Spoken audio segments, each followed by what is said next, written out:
सद्गुरु राजर्चनम मुख्यम, सद्गुरु की पूजा सबसे पहली भक्ति। कबीर पंथ में गुरु की ही पूजा होती है और किसी की नहीं। ये आज का सत्संग कबीर पंथियों के लिए भी है, सत्संगियों के लिए भी है, लेकिन हम जब सत्संग कहीं भी करते हैं तो सबको ध्यान में रख करके करते हैं। एक सत्र हम अपने कबीर पंथियों के लिए भी कहते हैं। अगर मैं अपने कबीरपंथी भक्तों से कहता हूं कि सद्गुरु के प्रति भक्ति करो, तो कोई सत्संगी आए हों तो आप ये जानना कि मैं आपको कहता हूं, आप जिसे मानते हो उसके प्रति भक्ति करो। सद्गुरु राजर्चनम मुख्यम, सद्गुरु की पूजा पहली भक्ति है, क्योंकि इस जगत में गुरु से बड़ा कोई भी नहीं। और यह समस्त शास्त्रों का सार है, निचोड़ है। सब ग्रंथों में देखो, उपनिषद कहते हैं तत्विज्ञानार्थम गुरुम एव अभिगच्छेत, तत्विज्ञानार्थम स शिष्य को, शिष्य तत्विज्ञानार्थम, तत् मने वह या उस, विज्ञानार्थम उस परम तत्व के विशिष्ट ज्ञान के लिए शिष्य को जाना चाहिए, या शिष्य जावे किसके पास? गुरु के पास। गुरुम एव अभिगच्छेत, गुरु के पास जाओ। और गुरु कैसा हो? समित पाणी श्रोत्रियम ब्रह्मनिष्ठम, हाथ में समिधा लेकर ऐसे गुरु के पास जाओ जो श्रोत्रिय हो, श्रुति यानी शास्त्रों का ज्ञाता हो, और ना मात्र शास्त्रों का ज्ञाता बल्कि शास्त्र के वचन को जिन्होंने अपने जीवन में आचरण के रूप में आचरित कर लिया हो, ऐसे गुरु के पास जाओ। ऐसे नहीं कि पोथी पढ़ पढ़ जगमुआ पंडित बयाना कोई। साहब ने कहा पोथियां पढ़ने से कोई पंडित नहीं होता, विद्वान हो जाता है, प्रज्ञावान नहीं होता। पंडित हो जाता है, ज्ञानी नहीं होता। इसलिए साहब कहते मात्र पंडित न हो, ज्ञानी हो, मात्र विद्वान न हो, प्रज्ञावान हो, ऐसे गुरु के पास जाओ। समस्त ग्रंथों में गुरु की महिमा है। प्रथम दिन भी मैंने कहा था, गोस्वामी जी जिन्हें आप अक्सर पढ़ते हैं रामायण को, रामचरितमानस को, रामचरितमानस का निर्माण करते हैं, तो जिनके चरित्र का गुणगान करते हैं रामचरितमानस में, उनकी वंदना ना करके गुरु की ही वंदना करते हैं। बंदो गुरुपद कंज कृपा सिंधु नर रूप हरि। आगे प्रसंगानुकूल और भी उन्होंने गुरु की महिमा गाई है। कहते हैं बिन गुरु भाव निधि तरह न कोई, जो विरंज शंकर सम होई। गुरु के बिना कोई भी भवनिधि यानी संसार को पार नहीं कर सकता। गुरु गीता में भी भगवान शिव ने पार्वती को कहा, पार्वती इस जगत में सबसे बड़ा कोई है तो गुरु है, और मैं उस गुरु की आराधना और उपासना करता हूं। आप देख लेना, प्रमाण है। अब बताओ कहां बचा? रामायण हो गई, महाभारत हो गई, गीता हो गई, पुराण आदि हो गए, सब में यही है। तो हम कबीर पंथी जो हैं गुरु को सर्वोच्च मानते हैं, गुरु की उपासना करते हैं, गुरु की आराधना, गुरु की पूजा करते हैं, क्योंकि हमारे जीवन में गुरु से बड़ा कोई नहीं। हम जड़ को पकड़ते हैं, मूल को पकड़ते हैं। गुरु की पूजा कीजिए सब पूजा जय माय, जो जल सींचे मूल को शाखा पत्र घाई। गुरु की पूजा में सबकी पूजा आ जाती है, इसीलिए गुरु वंदनीय है। कोई भी देवी देवता और किसी की पूजा करने की जरूरत नहीं। कबीर पंथ का एक पंक्ति में सिद्धांत है, जीव दया और आत्म पूजा, सदगुरु भक्ति देव नहीं दूजा। किसी भी देवी देवता की और उपासना आराधना की जरूरत नहीं।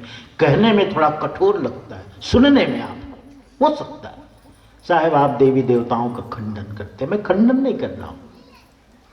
अगर गोस्वामी जी कहते हैं कि बिना गुरु के कोई भी भवसागर से पार नहीं हो सकता, चाहे वो ब्रह्मा विष्णु महेश क्यों ना हो, तो कहना क्या चाहते हैं वो?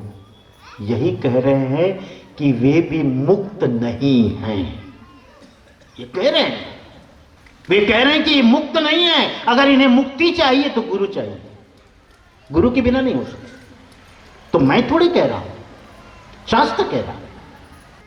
इसीलिए तो मैं प्रसंगानुकूल ये भी कहता हूं, सदगुरु देव की जय मत बोलो, सदगुरु कबीर साहेब की जय बोलो, क्योंकि तुम सदगुरु को देव क्यों बनाते हो? बीजक में साहब कहते हैं, देव चरित्र सुनो रे भाई। हाँ? देव चरित्र सुनो रे भाई, देवताओं का चरित्र तुम सुनो जरा, इन सब ने क्या क्या किया। तो सदगुरु तो इन सबसे ऊपर है भाई, क्यों देव लगाते हो उसके साथ? सदगुरु कबीर साहब बोलो, गुरु से बड़ा इस जगत में कोई नहीं। इसलिए कहते हैं सदगुरु राचर्चनम मुख्यम द्वितीयम साधु सेवनम, सदगुरु की पूजा करनी चाहिए। हम संध्या पाठ में भी गाते हैं, सदगुरु की अधिक महिमा ज्ञान कुंड नहाइए, और भ्रमित मन जब हो सुस्थिर बोरे न भव जल आइए। सदगुरु की महिमा क्या है? सदगुरु के पास बैठो तो ज्ञान के कुंड में स्नान का मौका मिलता है, और जो सदगुरु के ज्ञान के कुंड में नहाता है उसे और किसी कुंड में स्नान की जरूरत नहीं है, और कहीं नहीं। साहब ने 5 कुंडों का वर्णन किया है संध्या पाठ में, ज्ञान कुंड, सेवा कुंड, रहनी कुंड बताया कि नहीं? इस तरह 5 कुंड बताए। कहते हैं कि सदगुरु की महिमा क्या है कि उनके पास बैठो तो ज्ञान के कुंड में नहाने का मौका मिलता है। और क्या है ज्ञान? भ्रमित मन जब हो ये सुस्थिर, ये मन जो है भ्रमित है, भ्रम में पड़ा हुआ है, संशयग्रस्त है, भटका हुआ है, घूम रहा है, ये मन सदा ढूंढ रहा है, तलाश रहा है कि सुख कहां है, यहां है कि यहां है कि वहां है, कहां है। विषय प्रपंच में सुख को तलाशता है, यश में, पद प्रतिष्ठा में, धन रुपयों में, परिवार में, हम इस सुख को तलाश रहे हैं। ये बहुत छोटी बात है, मैं आपसे, आप इसे गौर करना। कभी आपने विचार किया कि एक ही कपड़ा पहनते पहनते पहनते ऊब क्यों लग जाती है? कल तक तो उससे बड़ा सुख मिल रहा था। क्यों बहनों, सुनो, सही बात है ना? एक ही तुम कपड़ा पहनते हो, एक ही साड़ी पहनते हो, किसी पार्टी में गई, बढ़िया साड़ी देखी, 10 ने प्रशंसा की, तुम गदगद हो जाते हो, वाह क्या बात है, कहाँ खरीदी रे, बड़ी सुंदर साड़ी पहनी, कौन सी दुकान है, दुर्ग में कहाँ मिली, रायपुर में कहाँ मिली।